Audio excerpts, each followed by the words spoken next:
കല്ലട അച്ചൻകോവിലാറ്റിൽ ഒഴുക്കിൽപ്പെട്ട് കാണാതായ രണ്ടാമത്തെ വിദ്യാർത്ഥിയുടെ മൃതദേഹം കണ്ടെത്തി. പത്തനംതിട്ട മാർത്തോമ ഹയർ സെക്കൻഡറി സ്കൂളിലെ നബീലാണ് മരിച്ചത്. സഹപാഠി അജ്സൽ അജിയുടെ മൃതദേഹം നേരത്തെ തന്നെ കണ്ടെത്തിയിരുന്നു. രണ്ട് കുട്ടികളാണ് പുഴയിൽ കുളിക്കാനിറങ്ങിയതും അവരെ കാണാതായതും. സുജിത് സുരേന്ദ്രൻ വിവരങ്ങളുമായി ചേരുകയാണ്. സുജിത്ത്, എപ്പോഴാണ് ഈ കുട്ടിയുടെ മൃതദേഹം കണ്ടെത്തിയത്? SKN പത്തനംതിട്ട കല്ലറക്കടവിൽ ഒഴുക്കിൽപ്പെട്ട് കാണാതായ രണ്ടാമത്തെ വിദ്യാർത്ഥിയും മരിച്ചിരിക്കുന്നു.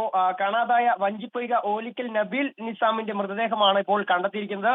ഒപ്പം കാണാതായ അജ്സലിന്റെ മൃതദേഹം ബുധനാഴ്ച തന്നെ കണ്ടെത്തിയിരുന്നു. ഇരുവരും 9ാം ക്ലാസ്സിലെ വിദ്യാർത്ഥിയാണ്. ചൊവ്വാഴ്ച 1 മണിയോടെയായിരുന്നു സംഭവം. ഈ ഓണപരീക്ഷ കഴിഞ്ഞിട്ട് 8 പേരടങ്ങുന്ന വിദ്യാർത്ഥി സംഘമാണ് അന്ന് കല്ലറക്കടവിലേക്ക് എത്തിയത്. സ്കൂളിൽ നിന്നും പരീക്ഷ കഴിഞ്ഞെത്തിയ കുട്ടികൾ ഇവർ ആറ്റിൽ ഇറങ്ങിയപ്പോഴാണ് അപകടത്തിൽപ്പെട്ടത്.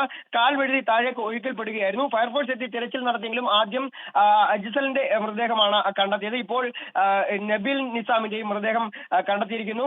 സ്കൂളിൽ പൊതുദർശനത്തിന് ശേഷമാകും സംസ്കാര ചടങ്ങുകൾ നടക്കുക. ഏതായാലും ഇപ്പോൾ മൃതദേഹം ആശുപത്രിയിലേക്ക് മാറ്റിയിരിക്കുകയാണ്. പോസ്റ്റ്മോർട്ടത്തിന് ശേഷമാകും ബന്ധുക്കൾക്ക് വിട്ടു നൽകുക. ഓക്കെ, സുജിത്താണ് വിവരങ്ങൾ നൽകിയത്. എന്തായാലും സങ്കടകരമായി 2 കുട്ടികളാണ് അച്ചൻകോവിലാറിൽ പൊലിഞ്ഞത്. ലോകത്തെവിടെയായാലും ഏത് സമയത്തും 24 വാർത്തകളും ഓഗ്മെന്റഡ് റിയാലിറ്റി പാക്കേജുകളും എക്സ്പ്ലെയിനറുകളും വിശദമായി കാണാൻ ഞങ്ങളുടെ യൂട്യൂബ് ചാനൽ നിങ്ങൾക്ക് സബ്സ്ക്രൈബ് ചെയ്യാം.